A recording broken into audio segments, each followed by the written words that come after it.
साथियों नमस्कार, स्वागत है आपका अपने चैनल सक्सेस जंक्शन एक कदम सफलता की ओर में। और हम लेकर के आ गए आपके लिए सभी प्रतियोगी परीक्षाओं की दृष्टि से अति महत्वपूर्ण 360 डिग्री करंट अफेयर्स, यानी कि यहाँ पर आपको हर एक प्रश्न के बारे में डिटेल में जानकारी दी जाएगी, जिससे अगर उससे संबंधित कोई अन्य प्रश्न भी आपको परीक्षा में देखने को मिलता है तो आप उसे भी बड़ी आसानी से सॉल्व कर सकते हैं। तो चलिए समय की कदर करते हुए बिना समय गवाए हुए सीधे चलते हैं अपने सेशन की ओर और आपको बताते हैं कि आज के सेशन में क्या क्या होने वाला है। आइए देखते हैं टुडे सेशन। तो टुडे सेशन में सबसे पहले यस्टरडे का रिवीजन कराया जाएगा, यानी कि कल हमने जो आपको करंट अफेयर कराई है उसमें से 3 प्रश्न आपसे रैंडमली पूछे जाएंगे और आपको अपने आप को खुद ये चेक करना है कि कल वाली करंट अफेयर आपको याद है या फिर नहीं याद है। उसके बाद में टुडे करंट अफेयर, यानी कि आज की करंट अफेयर के महत्वपूर्ण प्रश्नों की पूरी जानकारी आपको दी जाएगी। उसके बाद में मध्य प्रदेश करंट अफेयर के महत्वपूर्ण प्रश्न कराए जाएंगे। उसके बाद में स्टैटिक जीके सभी प्रतियोगी परीक्षाओं की दृष्टि से अति महत्वपूर्ण है, स्टैटिक जीके के महत्वपूर्ण प्रश्न कराए जाएंगे। उसके बाद में करंट अफेयर का एक अवार्ड डिस्कस किया जाएगा। उसके बाद में होमवर्क विद स्क्रीनशॉट, यानी कि कल हमने आपसे एक प्रश्न पूछा था, उसका जवाब जिन लोगों ने भी दिया होगा उनके नाम आपको स्क्रीन पर दिखाई देंगे। उसके बाद टुडे होमवर्क, यानी कि आज हम आपसे एक प्रश्न पूछेंगे जिसका जवाब देने पर कल वाली वीडियो में आपका नाम भी आएगा। तो वीडियो को शुरू से लेकर के अंत तक देखिएगा। और साथ ही साथ में आपको एक जानकारी दे दें, एमपीपीएससी का कैलेंडर यहां पर अपडेट हो गया है और आपके लिए एक और खुशखबरी है कि आपकी एमपीपीएससी 2020 जैसे ही खत्म होती है उसके तुरंत बाद, यानी कि सितंबर तक में आपको एमपीपीएससी 2021 का यहां पर नोटिफिकेशन देखने को मिल जाएगा, जिसका एग्जाम नवंबर में होगा। तो तैयारियों को मत छोड़िएगा और करंट अफेयर डेली बेस पर पढ़ते रहिए, क्योंकि आपको पता है कि करंट अफेयर ज्यादातर आपके एग्जाम में पूछी जाती है। इसीलिए हम एमपीपीएससी को भी बेस बना करके यहाँ पर करंट अफेयर आपके लिए लेकर के आते रहते हैं। ठीक है, तो चलिए शुरुआत करते हैं। सबसे पहले चलते हैं रिवीजन का पहला प्रश्न।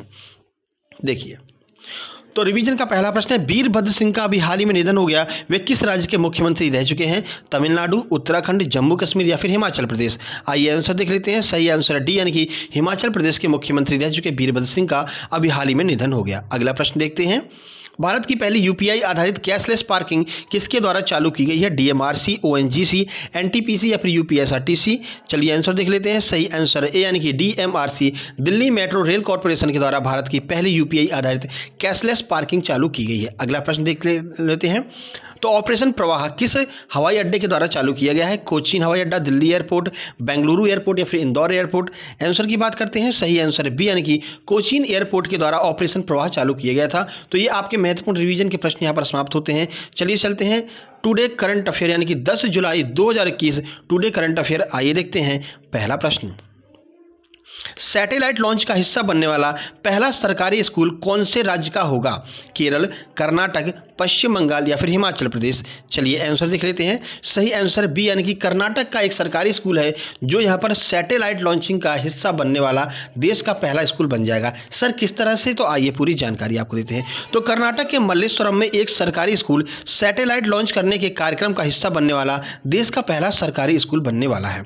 मल्लेश्वरम स्कूल के छात्र 75वें गणतंत्र दिवस समारोह के हिस्से के रूप में 75 उपग्रहों को लॉन्च करने के कार्यक्रम में शामिल होंगे। यानी कि 15 अगस्त जो अपना आने वाला है, तो यह भारत का 75वां गणतंत्र दिवस होगा और इसी के अवसर पर 75 उपग्रहों को लॉन्च किया जाएगा, जिसे मल्लेश्वरम स्कूल के 75 छात्रों को यहाँ पर सिलेक्ट किया गया है। तो पहला स्कूल बन जाएगा मल्लेश्वरम स्कूल, जो कि उपग्रह लॉन्च में जो है मतलब कि शामिल होगा। उसके बाद में इसे इंडियन टेक्नोलॉजिकल कांग्रेस एसोसिएशन और इसरो की मदद से लॉन्च किया जाएगा। तो दोनों का नाम आपको याद रखना है, इंडियन टेक्नोलॉजिकल कांग्रेस एसोसिएशन और जो आपकी इसरो है, इन दोनों की मदद से इसको लॉन्च किया जाएगा। तो याद रखिएगा, स्कूल का नाम और राज्य का नाम कर्नाटक है। ठीक है, चलिए आगे बढ़ते हैं और अगला प्रश्न देखते हैं। देखिए, मदुरई के जैस्मीन फूलों को कहां पर निर्यात किया जा रहा है? तो मदुरई के जो जैस्मीन के फूल हैं बहुत प्रसिद्ध है, तो कहां पर निर्यात किया जा रहा है? अमेरिका, दुबई, उपरोक्त दोनों या फिर इनमें से कोई नहीं? चलिए आंसर देखते हैं। सही आंसर है सी, यानी कि उपरोक्त दोनों, अमेरिका और दुबई, इन दो जगह पर मदुरई के जैस्मीन फूलों को यहाँ पर निर्यात किया जा रहा है। जैस्मीन फूलों को जीआई टैग भी दिया गया है। तो पहली बार भौगोलिक संकेतक जीआई टैग प्रमाणित मदुरई जैस्मीन और अन्य पारंपरिक फूलों को 8 जुलाई 2021 को तमिलनाडु से अमेरिका और यूएई निर्यात किया गया है। ठीक है, अन्य फूलों में कौन कौन से हैं? तो बटन रोज, लिली, चमंती और गेंदा, ये सारे फूल जो है बहुत खूबसूरत फूल है। कहाँ के? तो इनको जीआई टैग भी यहाँ पर दिया गया है। तो इनको जो है यूएई और साथ ही साथ में अमेरिका भेजा जा रहा है, दुबई भेजा जा रहा है। तो जैसे कि आपको पहले भी बताया है कि दुबई में हमने जर्दालू आमों को भेजा और बिहार के पान को पहले ही हम दुबई भेज चुके हैं। अब यहाँ पर हम मदुरई के जैस्मीन के फूलों को भी भेज रहे हैं। तो तीनों का नाम आपको याद रखना, आपसे पूछा जा सकता है इनमें से कौन सा उत्पाद जो है यहाँ पर अमेरिका और दुबई को भेजा गया। तो याद रखिएगा, जैस्मीन को यहाँ पर भेजा गया है। मदुरई की जैस्मीन जीआई टैग प्रमाणित भी है। ठीक है, आगे बढ़ते हैं, अगला प्रश्न देखते हैं। किस अभिनेत्री के नाम पर कश्मीर के गुलमर्ग में एक सैन्य फायरिंग रेंज का नाम रखा गया है? विद्या बालन, ऐश्वर्या राय, प्रियंका चोपड़ा या फिर इनमें से कोई नहीं? आंसर की बात करते हैं तो सही आंसर है आपका ए, यानी कि विद्या बालन के नाम पर एक फायरिंग रेंज का नाम रखा गया है। कुछ जानकारी आपको देते हैं। अभिनेत्री विद्या बालन ने कश्मीर के गुलमर्ग में एक्सचेंज फायरिंग रेंज के रूप में एक और उपलब्धि प्राप्त की है, जिनका नाम उनके नाम पर जो है इस फायरिंग रेंज का नाम यहाँ पर रखा गया है। विद्या की विभिन्न उपलब्धियों को सम्मान करते हुए भारतीय सेना ने गुलमर्ग में 10वें फायरिंग रेंज को विद्या बालन फायरिंग रेंज यहां पर नाम दिया है। ठीक है, वे academy of motion pictures arts and sciences में शामिल होने वाली 395 नए नामांकित लोगों में एकमात्र अभिनेत्री बन गई हैं। एकमात्र है, इसलिए हमारे लिए अति महत्वपूर्ण है। तो याद रखिएगा, विद्या बालन अभिनेत्री के नाम पर यहां पर एक फायरिंग रेंज का नाम रखा गया है, गुलमर्ग, जम्मू कश्मीर में। आगे बढ़ते हैं। देखिए, भारत में किस राज्य में जीका वायरस का पहला मामला देखने को मिला है? तमिलनाडु, बिहार, केरल, पश्चिम बंगाल? आइए आंसर देखते हैं। सही आंसर है सी, यानी कि केरल में। जहां से आपको कोरोना का पहला मामला मिला था, वहीं से यहां पर जीका वायरस का भी पहला मामला देखने को मिला है। आइए कुछ जानकारी आपको देते हैं। तो केरल में जीका वायरस का पहला मामला सामने आया है। 24 वर्षीय एक गर्भवती महिला में मच्छर से फैलने वाली इस बीमारी का पता चला है। तिरुवनंतपुरम से वायरस के अन्य मामले भी सामने आ रहे हैं, यानी कि एक और वायरस यहाँ पर फैल रहा है। तो आपके आसपास में अगर कहीं पर पानी वगैरह भरा हो तो उसको साफ कर दीजिए, मिट्टी का तेल डाल दीजिए, जिससे कि मच्छर ना पनपने पाए। ठीक है ना, क्योंकि मच्छरों के द्वारा जीका वायरस फैलाया जा रहा है। महिला में सिर दर्द, बुखार और शरीर पर लाल निशान यहाँ पर शामिल हैं। तो ये इसके लक्षण हो सकते हैं किसके? जीका वायरस के। चलिए आगे बढ़ते हैं और अगला प्रश्न देखते हैं। स्पर्श नामक एकीकृत प्रणाली किस मंत्रालय के द्वारा लागू की गई है? रेल मंत्रालय, रक्षा मंत्रालय, वित्त मंत्रालय या फिर इनमें से कोई नहीं? आंसर की बात करें, सही आंसर है बी, यानी कि रक्षा मंत्रालय के द्वारा स्पर्श नामक एक एकीकृत प्रणाली चालू की गई है। सर ये स्पर्श क्या है? तो चलिए पूरी जानकारी आपको देते हैं। रक्षा मंत्रालय ने स्पर्श को लागू किया है, जो रक्षा पेंशन की मंजूरी और संवितरण के स्वचालन की एक एकीकृत प्रणाली है। ठीक है, तो पेंशन से संबंधित है। पेंशन को लेकर के अब जो भी पेंशन भोगी है उनको कोई भी दिक्कतों का सामना नहीं करना पड़ेगा। यह वेब आधारित प्रणाली पेंशन दावों को संशोधित करती है और किसी बाहरी मध्यस्थ पर भरोसा किए बिना पेंशन को सीधे रक्षा पेंशन भोगियों के बैंक खाते में जमा करेगी। अब आपको कहीं पर जाना नहीं है, सीधे आपके बैंक खाते में आपकी पेंशन सही समय पर पहुंच जाएगी और डिजिटल माध्यम से पहुंचेगी। आपके पास सीधे मैसेज भी पहुंच जाएगा, कितना अमाउंट जो है आपके बैंक में क्रेडिट किया गया है, कब क्रेडिट किया गया, सारी जानकारी आपके मोबाइल पर मिल जाएगी। रक्षा पेंशन भोगियों से संबंधित एसबीआई और पीएनबी को सेवा केंद्रों के रूप में भी संयोजित किया जा रहा है। दो बैंकों को सेवा केंद्र के रूप में बनाया जा रहा है। तो महत्वपूर्ण प्रश्न बन सकता है, याद रखिएगा, पीएनबी और एसबीआई को यहां पर सेवा क्षेत्र के रूप में विकसित किया जा रहा है। आगे बढ़ते हैं। तो मनु साहनी ने अभी हाल ही में इस्तीफा दे दिया। किस परिषद के सीईओ थे ये अभी तक? तो चलिए देख लेते हैं। बीसीसीआई, आईसीआई, आईसीसी, इसरो या फिर नोटा? चलिए आंसर देखते हैं। सही आंसर है बी, यानी कि आईसीसी के ये सीईओ थे। कौन? मनु साहनी, जिन्होंने अभी हाल ही में इस्तीफा दे दिया है। आइए कुछ जानकारी आपको बताते हैं। तो अंतर्राष्ट्रीय क्रिकेट परिषद आईसीसी के सीईओ मनु साहनी ने अपने पद से इस्तीफा दे दिया। साहनी ने 2019 में आईसीसी विश्व कप के बाद 2022 तक के कार्यकाल के लिए डेव रिचर्डसन की जगह ली थी। इनका कार्यकाल क्या था? 2019 में इनको सिलेक्ट किया गया था और 2022 तक इन्होंने अंतर्राष्ट्रीय क्रिकेट परिषद यानी कि आईसीसी के जो है सीईओ के रूप में यहाँ पर काम किया था। ठीक है, सिंगापुर स्पोर्ट्स के पूर्व सीईओ रह चुके हैं ये। उन्होंने ईएसपीएन स्टार स्पोर्ट के प्रबंध निदेशक के रूप में कार्य किया है। तो जब कथन वाले प्रश्न बनेंगे तो दो प्रश्न यहाँ से आपके लिए और बनेंगे। तो जो मनु साहनी है वो सिंगापुर स्पोर्ट्स के पूर्व सीईओ रह चुके हैं, साथ ही साथ में ईएसपीएन स्पोर्ट्स के प्रबंध निदेशक के रूप में भी मनु साहनी ने काम किया है। ठीक है, चलिए आगे बढ़ते हैं। तो देखिए, 10 जुलाई 2021 मध्य प्रदेश के महत्वपूर्ण करंट अफेयर के प्रश्नों को लेकर के हम आ गए हैं। आइए देखते हैं पहला प्रश्न। इप्का लैबोरेटरीज लिमिटेड रतलाम को सीम नेशनल एनर्जी मैनेजमेंट अवार्ड में कौन सा मेडल मिला है? अभी हाल ही में सीम नेशनल एनर्जी मैनेजमेंट अवार्ड वितरित किए गए हैं। तो रतलाम की एक लैबोरेटरी इप्का, इसको कौन सा अवार्ड मिला है? Gold medal, silver medal, bronze medal या फिर इनमें से कोई नहीं? आइए आंसर देखते हैं। नोटा कोई मेडल नहीं होता भाई मेरे, ठीक है, नहीं तो आपको ये नोटा कौन सा मेडल है। सही आंसर ए, यानी कि यहाँ पर गोल्ड मेडल प्रदान किया गया है। देखिए कुछ जानकारी। तो इप्का एनर्जी बचत बचाने के लिए सीम एनर्जी पुरस्कारों में गोल्ड मेडल इप्का को दिया गया है। इप्का का मुख्यालय कहां पर है पूछा जा सकता है। तो इप्का का जो मुख्यालय है वो आपका मुंबई में देखने को मिलेगा। इप्का ने ऊर्जा बचाने के लिए तो 115 लाख रुपए खर्च कर 16 बड़े बदलाव किए हैं और 63.59 लाख यूनिट बिजली को यहां पर बचाया है। ठीक है, और 1872 मीट्रिक टन कोयले की यहां पर बचत की है, इसलिए इसे गोल्ड मेडल पुरस्कार दिया गया है। तो यहाँ पर जो आपको 115,000 ऐसा कुछ दिख रहा है, तो यहाँ पर आपको याद रखना है कि ये 115 लाख है। ठीक है, 115 लाख है, इतना आपको याद रखना है। ठीक है, 115 लाख रुपए खर्च करके 16 बड़े बदलाव किए हैं। आगे बढ़ते हैं, अगला प्रश्न देखते हैं। तो हाल ही में मध्य प्रदेश सरकार ने कितने पाकिस्तानी नागरिकों को भारत की नागरिकता प्रदान की है? ऑप्शन ए है 2, ऑप्शन बी है 4, ऑप्शन सी है 6, ऑप्शन नंबर डी है 8। आइए आंसर देख लेते हैं। सही आंसर सी, यानी कि 6 पाकिस्तानी नागरिकों को भारत की नागरिकता यहाँ पर दी गई है, जो काफ़ी समय से मध्य प्रदेश में रह रहे थे।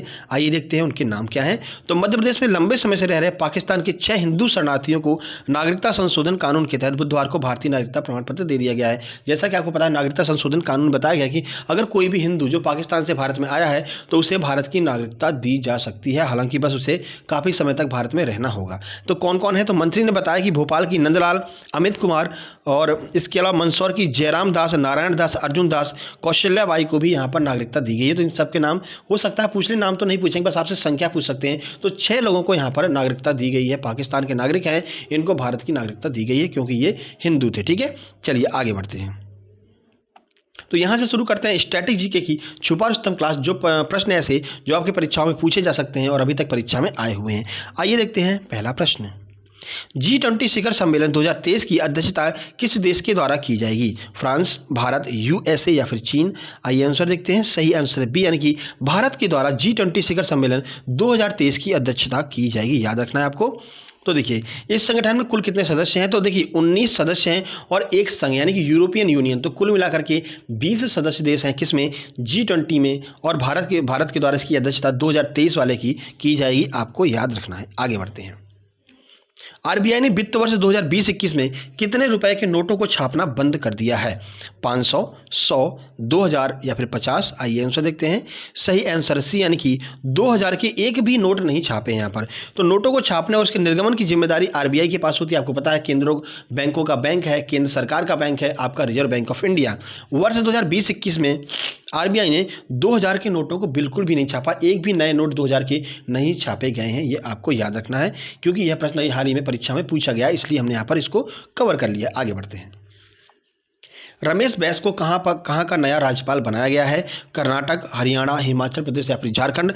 आइए आंसर देखते हैं और इन चारों राज्यों के राज्यपाल आपको एक बार रिवाइज करा देते हैं। सही आंसर डी, यानी कि झारखंड का राज्यपाल यहाँ पर बनाया गया रमेश बैस को। तो देखिए, झारखंड का राज्यपाल रमेश बैस को बनाया गया है, हरियाणा का राज्यपाल बंडारू दत्तात्रेय को बनाया गया है, हिमाचल प्रदेश का जो राज्यपाल बनाया गया है उन्हें राजेंद्र विश्वनाथ को जो है हिमाचल प्रदेश का राज्यपाल बनाया गया है, और कर्नाटक का राज्यपाल थावर चंद गहलोत को बनाया गया है। इन सब के नाम आपको याद रखने हैं क्योंकि परीक्षा में इन नए राज्यपालों से प्रश्न पूछे जा सकते हैं। और 2021 का एग्जाम अपडेट हो गया, जैसा कि आपको पता है MPPSC का, तो तैयारी अभी से चालू कर दीजिए। 2020 की बेहतरीन तैयारी 12:30 बजे हम प्रैक्टिस सेट लेकर के आते हैं।